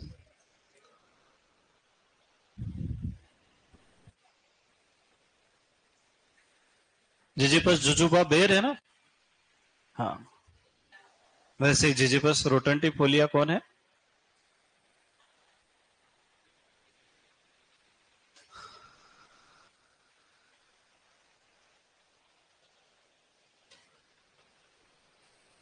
और एक और खाली नाम में लिखवाऊंगा बस, वो है जेंथियम स्ट्रोमेरियम। इसको हम कोकल बर कहते हैं, है ना। ये तुमने सबने देखा है, देखा है क्या?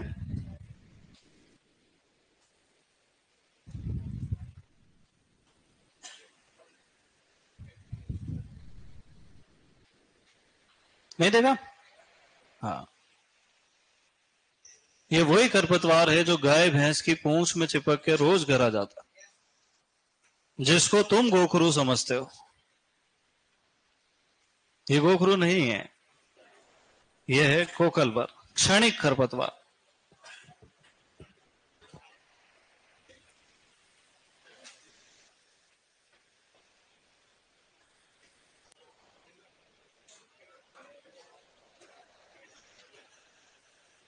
चलो हो गया क्या बेटा?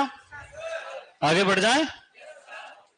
अगर इसके अलावा तुम्हारी और श्रद्धा भक्ति बढ़ रही हो तो देखो मैंने कितने और नाम दे रखे हैं यहाँ पे, पूरे 54 दिख रहे हैं तुमको?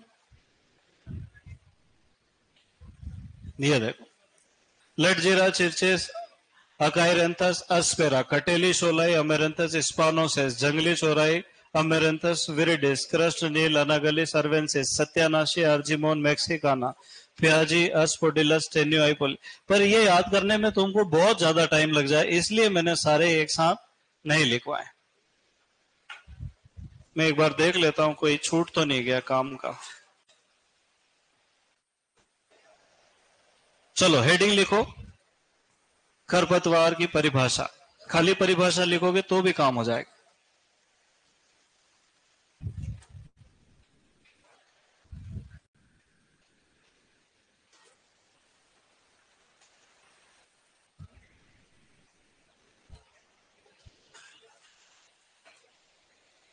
लिख दिए, सारे इंपोर्टेंट होगा।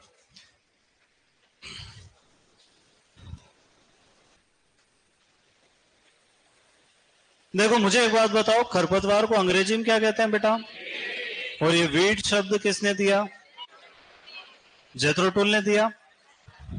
तो जेथरो टूल जब पैदा नहीं हुआ था तब खरपतवार नहीं उगते थे क्या? फिर उनको क्या कहा जाता था?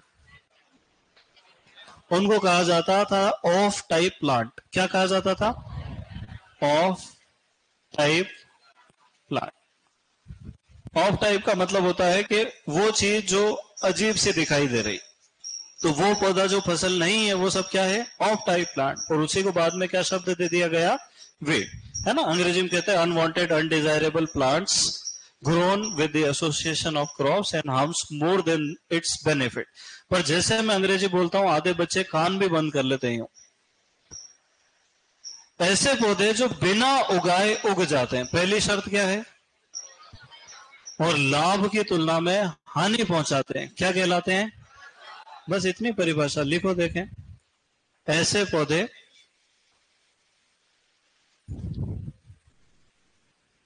जो बिना उगाए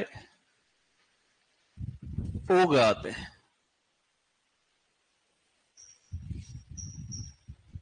एवं लाभ की तुलना में हानि पहुंचाते हैं।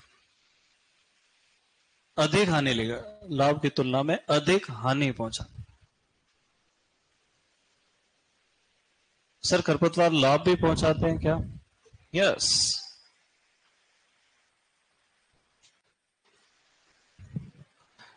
अब देखो, विश्व में 3 लाख से भी अधिक पादप प्रजातियां हैं। कितनी है बेटा? 3 लाख से भी ज्यादा प्रकार के पौधे पाए जाते हैं। उसमें से मुश्किल से 1000 प्रकार के पौधों को हम फसल के रूप में उगाते हैं। बाकी 2,99,000 अगर खेत में उग गए तो वो क्या है? खरपतवार। तो बहुत सारे खरपतवार। फिर भी अगर अपन बात करें तो अपने यहाँ खरपतवार अनुसंधान निदेशालय जबलपुर में है ना। अब उसको Indian institute of weed science कर दिया है। कहां पे स्थित है? उन्होंने 18,000 खरपतवारों को पंजीकृत किया। कितने किया? तो 30,000 प्रकार के पौधे खरपतवार के रूप में वर्गीकृत है दुनिया भर में, जिसमें से 18,000 पौधे जो है वो पंजीकृत रजिस्टर्ड वीड कैसे हैं? तो अपन 18,000 नहीं पढ़ रहे, अपन तो 25-26 ही पढ़ रहे हैं, है ना। तो खरपतवारों से हानियां भी है, लाभ भी है, और उनकी कुछ विशेषताएं भी। अपन एक एक करके पढ़ते हैं। सबसे पहले अपन क्या पढ़ेंगे बेटा? खरपतवारों से लाभ। देखो इसके पीछे एक कहानी है कि एक ऋषि मुनि थे, उनका नाम था चरक। कभी नाम सुना तुमने? आयुर्वेद के बहुत बड़े ज्ञाता माने जाते हैं चरक, है ना। तो चरक जब गुरुकुल में पढ़ने गए तो 20-25 साल की उम्र तक पढ़ाई करी। फिर उनके गुरुजी ने कहा कि अब तुम्हारा फाइनल एग्जाम है BAMS का, bachelor of Ayurvedic medical science, है ना। 25-30 लोग थे। बोले जाओ जंगल में और एक ऐसा पौधा ढूंढ के लाओ जिसका कोई उपयोग नहीं हो, खराब पौधा लेके लाओ। एक आदमी गया, पड़ोस में से उखाड़ लाया। दूसरा आदमी 10 मिनट बाद आया। तीसरा आदमी 1-2 दिन बाद आया। ऐसे करते करते सारे स्टूडेंट वापस। चरक 3 साल तक नहीं आए। कितने साल तक? तो गुरुजी ने कहा कि यार वो एक आदमी आ ही नहीं रहा, क्या बात है, ढूंढ के लाओ। तो उसको ढूंढ के लाओ, उससे पूछा तू क्यों नहीं आ रहा? बोले गुरुजी मुझे कोई पौधा ऐसा मिला ही नहीं जिसका कोई उपयोग। इसका क्या मतलब है? उन्होंने अपनी आंखों से जितने पौधे देखे उनके सब के उपयोग उनको पता थे। तो गुरुजी ने कहा तू अकेले ही पास हुआ, ये तो फेल हो गए, रिपीट देख यही बैठे हुए सब। तो जो भी प्रकृति में पौधा उग रहा है वो कहीं ना कहीं उपयोगी होगा, क्योंकि प्रकृति अनुपयोगी चीजों को खुद ब खुद हटा देती है। तो अपन यहाँ कुछ एक पढ़ेंगे, सारे लाभ नहीं पढ़ेंगे ना। खरपतवार हमारे कैसे काम में आ सकते हैं? अब तुम्हारे उस नोट्स में अगर देखेंगे तो लाइन से 21 चीजें लिखी हुई है। कितनी लिखी हुई बेटा? अगर 21 एक साथ याद करने जाओगे तो क्या होगा? फिर बेरू बन जाओगे। तो अपन इसको टुकड़े में बांट लेते हैं। पहला लिखते हैं अपन औषधि के रूप में। किसके रूप में बेटा? औषधि के रूप में। देखो, एक मेमोरी बढ़ाने वाली शंख पुष्पी नाम की एक गोली आती। क्या आती है? शंख पुष्पी। जब अपन उसको सर्च करते हैं गूगल पे तो वहां लिखा आता है कॉन्वोलविलस, हिरणखुरी मौसा जी है। तो अपने लिए खरपतवार है, पर आयुर्वेदाचार्यों के लिए वो क्या है? शंख पुष्पी, बहुत कीमती है। अपने खेत में गोखरू उग जाए अपन उखाड़ के फेंक देते हैं। बाबा रामदेव गोखरू खेती करवा रहे हैं, 1200 रुपए किलो बेच रहे हैं। गोखरू पाउडर बहुत महंगा, देखा ना तुमने कभी? मैं दिखा देता, ज्यादा नहीं दिखाऊंगा, आज ही दिखाऊंगा, आज फर्स्ट डे है ना इसलिए।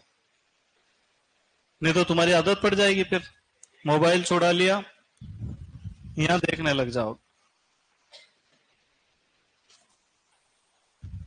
199 रुपए का, 200 रुपए का, 183 रुपए का, पर ये है कितना?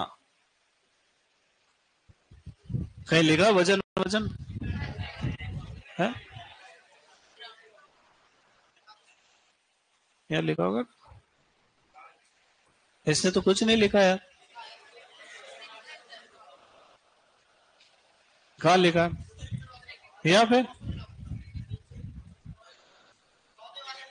ये भी नहीं लिख रहा है।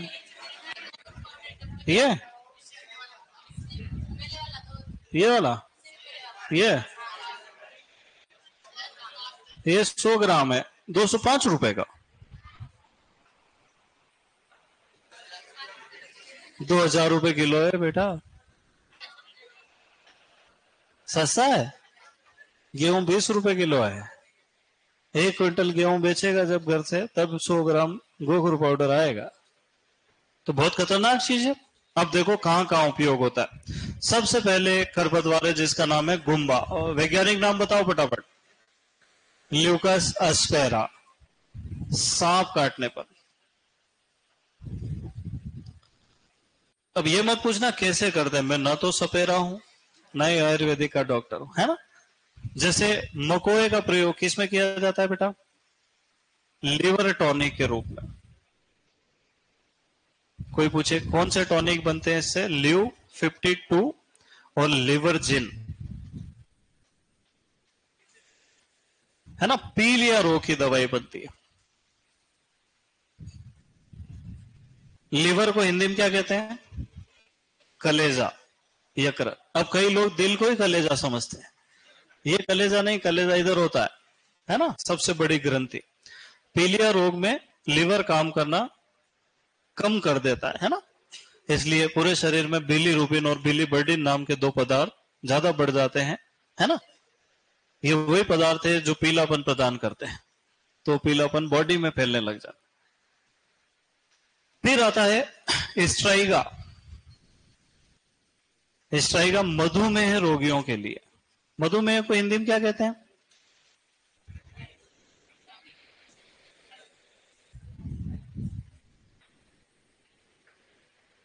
हिंदी में मधुमेह कहते हैं, अंग्रेजी में क्या कहते हैं?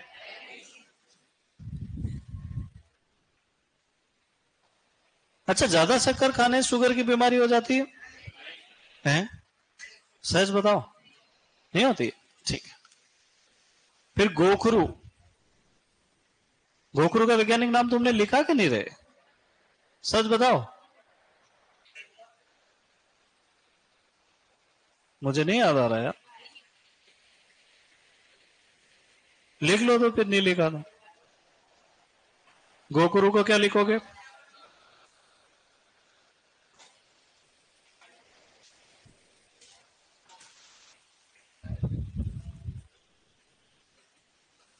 ट्राइबुलस टेरेस्ट्रिस।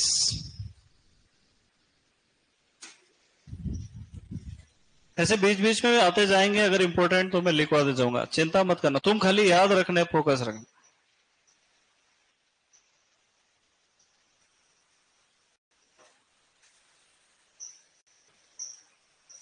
ट्राइबुलस टेरेस्ट्रिस। चल, तो गोखुरु का प्रयोग होता है पथरी के इलाज में। पथरी किसका रोग है बेटा? किडनी का, है ना। कई बार किडनी रोग लिख देता है तो बोलते सर आपने पथरी लिखवाया। तो किडनी स्टोन यानी पथरी के इलाज में प्रयोग होता है। साथ ही साथ प्रजनन रोगों में भी इसका प्रयोग किया जाता है। इसको तृतीयक शिलाजीत भी कहा जाता है। क्या कहा जाता है बेटा?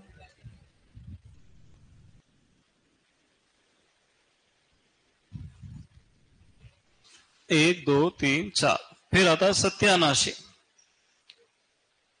सत्यानाशी के तेल का प्रयोग त्वचा रोगों के उपचार में किया जाता है, दाद खाज खुजली की दवाई। और फिर आता है वायसुरी। वायसुरी का प्रयोग किया जाता है श्वसन रोगों में, है ना। मैं एक बुक पढ़ रहा था टीके दास, मैंने कहा दो चार और लिखवा देता हूं। मैंने देखा उसमें 150 से ज्यादा उपयोग लिख रखे। मैंने कहा फिर नहीं लिखवाएंगे, इतने बहुत है।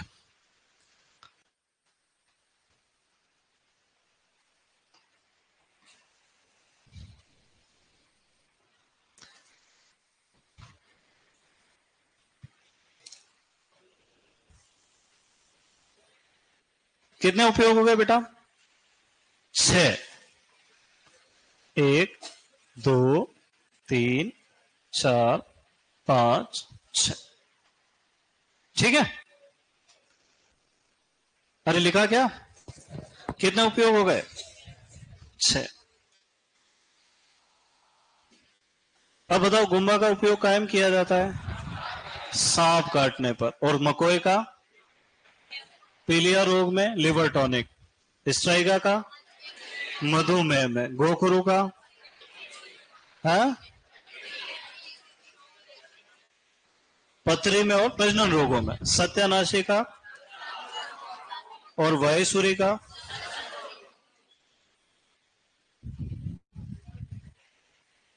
अब बताओ पहला नाम क्या लिखा था? गुम्बा का उपयोग कायम किया था ना। दूसरा नाम क्या लिखा था? मकोई का। तीसरा नाम स्ट्राइगा का। चौथा नाम गोखरू का। पांचवा नाम सत्यानाशी का। और छठवा इसका। अब जो आदमी इधर ध्यान दे रहा है उसको तो घर जाके ज्यादा मेहनत, पर जो यहाँ खाली बैठा है उसको घर जाकर रटना पड़ेगा। ठीक है, बस यही तरीका है पढ़ने का कि यहाँ ध्यान से पढ़ो, घर जाके भले कम पढ़ो। चले आगे। अब देखो, ये जो खरपतवार है ये कहीं ना कहीं पोषक तत्व प्रदान करते हैं, पुष्ट करते हैं, बल प्रदान करते हैं। किसको किसको? इंसानों को, जानवरों को, मृदा को और भगवान को। कितनी चीजों को? ये तो औषधि हो गया, जो बीमार है उसका इलाज। बाकी 4 चीजों को बल प्रदान करते हैं। किसको किसको? मनुष्य को। दूसरा, 2 बार 2 नहीं लिखेंगे। पशुओं को। तीसरा मृदा को। और चौथा भगवान को। ये याद करने का तरीका है ना। देखो, मनुष्य खरपतवारों को किस रूप में प्रयोग कर सकता है बेटा? सब्जियों के रूप में। किसका प्रयोग किया जाता है? बथुआ का सबसे ज्यादा प्रयोग किया। कुछ कुछ लोग चौलाई भी बना खा लेते हैं, है ना। तो बथुआ और चौलाई का प्रयोग सब्जी के रूप में किया जाता है। कासनी का प्रयोग कॉफी के स्वाद को बढ़ाने में किया जाता है। किसको? कॉफी का स्वाद बढ़ाने के लिए किसका प्रयोग किया जाता है?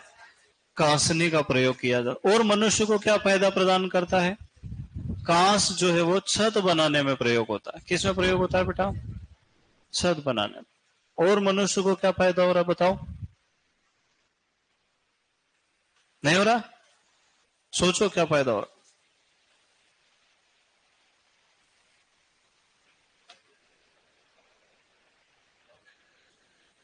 चलो, अब पशुओं के लिए किस रूप में प्रयोग हो रहा है बेटा?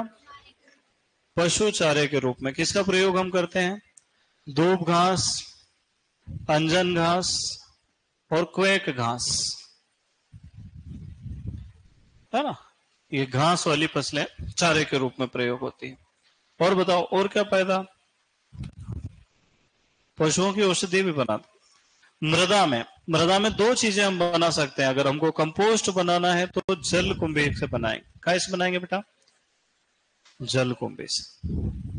अगर हमको हरी खाद बनाना हो तो दलहनी कुल के खरपतवार कौन है? सेंजी। तो सेंजी से हरी खाद बना। मृदा क्षरण को कौन रोकता है? नागफनी तो इधर बाढ़ के रूप में प्रयोग होती है ना।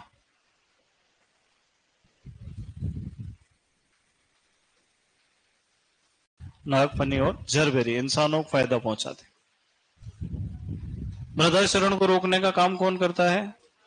दूब और अंजन घास। सभी प्रकार के खरपतवार मृदा क्षरण को रोकने में सहायता प्रदान। धार्मिक उपयोग, भगवान को चढ़ाना है। बताओ आंकड़ा किसको चढ़ाएंगे? शिव जी लिखूं, भगवान शंकर लिखूं, भोलेनाथ लिख दो? है? अद्वैत, आदिनाथ, शशांक, शेखर, महाकाल। इनको चढ़ता है धतूरा और आग, है ना? फिर गणेश जी को क्या चढ़ता है बेटा?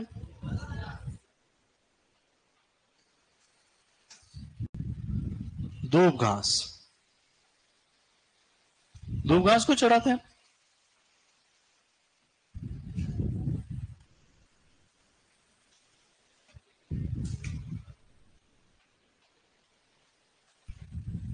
मोथा सुगंधित पौधा है, इससे अगरबत्ती और इत्र बनाए जाते हैं।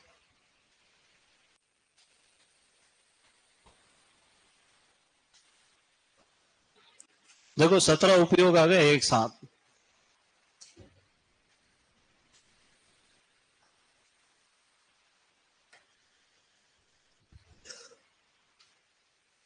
मैं सब रटवा दूं, मत चिंता करना दो।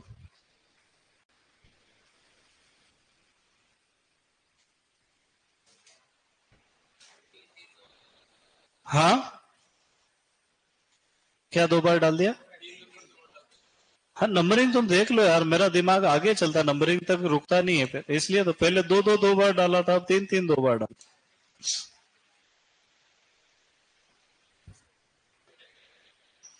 जो याद करने की चीज है वो ढूंढने में नंबरिंग गड़बड़ होती है, इनको सब पता है। 5 6 वालों, 6 7 वालों नंबरिंग डालता ही नहीं। मैं तो तीर के निशान लगा के आगे बढ़ता जाता हूं। चलो कितने हो गए अब बताओ? हैं?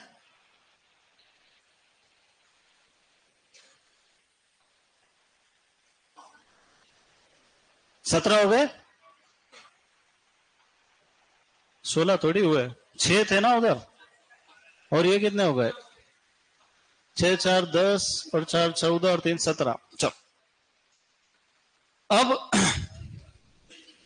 गाजर घास किस काम में आता है बेटा? निमेटोड नियंत्रण में। किस में आता है? निमेटोड के नियंत्रण में। बथुआ, जंगली सरसों और स्टेलेरिया,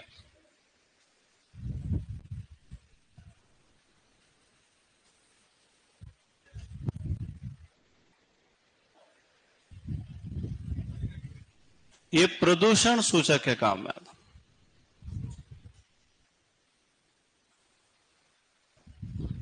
है ना। कोई पूछे बथुआ किसका प्रदूषण सूचक है? सल्फर गैसों का।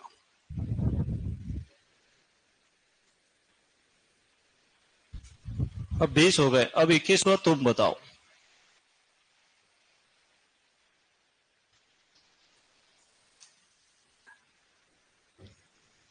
बताओ। किस्मों के विकास में, है ना, जैसे कांस का प्रयोग नोबल गन्ने के विकास में किया गया।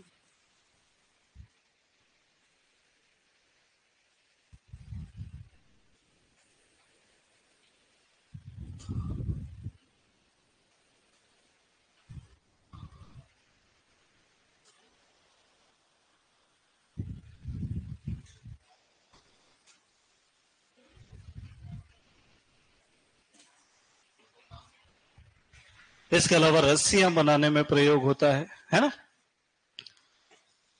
कभी कभी फसलों के भंडारण में भी प्रयोग होता है। आम पकाने में भी खरपतवार के पत्ते, पेड़ों के पत्ते वगैरह वगैरह। कभी धुआं करने में, पशुशाला से मच्छर भगाने में भी प्रयोग होता है ना। कभी कभी हम इनकी मल्चिंग भी कर देते हैं, खाद के ढेर में डाल देते हैं, तो खाद में भी मृदा में कार्बनिक पदार्थों की मात्रा बढ़ती है। तो ऐसे बहुत सारी जगह खरपतवारों का प्रयोग किया जा सकता है। झाड़ू बनाने में प्रयोग होता है ना। कलम बनाने में, पुराने जमाने में बरू घास की लकड़ी को पेंसिल की तरह प्रयोग करते थे, है ना। उसको शाही में डुबा डुबा के लिखते थे। इतनी मोटी रहती बरू घास, उसके टुकड़े कर लेते हैं और छील लेते हैं, आगे से पेंसिल बन गई। ज्वार लिया, उसको जला लिया तवे पे और उसमें घी डाल दिया, ये बन गई इंक।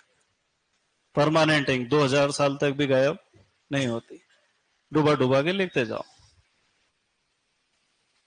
चले आगे। है लिखा के रह गए। अच्छा मुझे अब बताओ, 21 प्रकार थे, अपन ने इसको छोटा कर दिया। सबसे पहला क्या देखा अपन ने? औषधियों के रूप में उपयोग। कितने उपयोग है औषधि के रूप में? 6। सबसे पहले किसका उपयोग है? गुम्बा का। किस रूप में किया जाता है? सांप काटने पर। दूसरा उपयोग क्या है? मकोए का कायम किया जाता है लिवर टॉनिक के रूप में, पीलिया के इलाज में। तीसरा क्या है? एस्ट्राइगा का उपयोग किया जाता है मधुमेह के उपचार में। चौथा क्या है? गोखरू का उपयोग किया जाता है 2 काम में, एक तो पथरी के इलाज में और दूसरा प्रजनन रोगों। फिर अगला सत्यानाशी का प्रयोग त्वचा रोगों के उपचार में किया जाता है। फिर छठवां आखिरी वायेश्वरी का प्रयोग श्वसन संबंधित रोगों में किया जाता है। फिर अपन ने 4 चीजों के लिए फायदेमंद बताया, मनुष्य के लिए, पशुओं के लिए, मृदा के लिए और भगवान के लिए, है ना। तो मनुष्य में क्या था सबसे पहला? हाँ, सब्जियों के रूप में किसका प्रयोग करते हैं? बथुआ और छोला, है ना। फिर दूसरा, कासनी का प्रयोग कॉफी का स्वाद बढ़ाने में करते हैं। और कांस का प्रयोग छत बनाने में। और खेतों की सुरक्षा में, बाढ़ के रूप में, फसल सुरक्षा में नागफनी और जरबेरे का प्रयोग। तो ये मनुष्य का फायदा हो गया। पशुओं का फायदा क्या है? चारे के रूप में प्रयोग किया जाता है ना। जितने भी घास है, दूब घास, अंजन घास, क्वेक घास। फिर अगला मृदा के लिए, तो मृदा के लिए कंपोस्ट किससे बनाते हैं? जल कुंभे से। मृदा के लिए हरी खाद किससे बनाएंगे? तो मृदा को तीसरा फायदा क्या होगा? हाँ, मृदा क्षरण को रोकना। फिर भगवान के भी 3 काम थे। पहला काम, भोलेनाथ को क्या चढ़ता है? धतूरा, आंकड़ा, भांग, सब कुछ चढ़ता है उनको, है ना। फिर गणेश जी को और अगरबत्ती बनाने में मोथा का प्रयोग किया जाता है। तो ये देखो हो गया काम खत्म। अब क्या बच गया? गाजर घास का प्रयोग निमेटोड के नियंत्रण में, है ना। बथुआ, जंगली सरसों और स्टेलेरिया का प्रयोग प्रदूषण सूचक के रूप में। और किस्मों का विकास। अच्छा देखो, तुम्हारे पास एक किताब है, उसमें 21 लिखे हैं, उसमें से कुछ छूटा क्या? देखो एक आध बार, कुछ एक्स्ट्रा तो नहीं लिख दिया? 22 कर दिए हो तो 22 हो गए। अरे यार, गोखरू 2 बार थोड़ी लिखा। सूचक पौधे में 2 लिख रखे, बथुआ अलग और जंगली सरसों अलग, है ना। अमोनिया गैस के लिए जंगली सरसों। हो गए खत्म। अरे बस इतना लिखा हुआ, ये एक पॉइंट है और ये दूसरा पॉइंट। चलो, सेंजी लिख दिया ना। हरी खाद में लिख लिया बेटा? बस ये जंगली सरसों के नीचे NH3 लिख लो, अमोनिया गैस। जंगली सरसों किसका सूचक पौधा है? अमोनिया। तो ये हो गए अपने लाभ। अब तुम बताओ, इनको रोज रोज रटने से याद होते हैं क्या? नहीं हो। सही क्रम में लिखने से याद हो जाते हैं। तो यही करना जिंदगी में, बहुत सारी बिगड़ी हुई चीजें मिले उनको व्यवस्थित कर दो। ठीक है, चलो अब हम पढ़ेंगे खरपतवारों से होने वाली हानियां।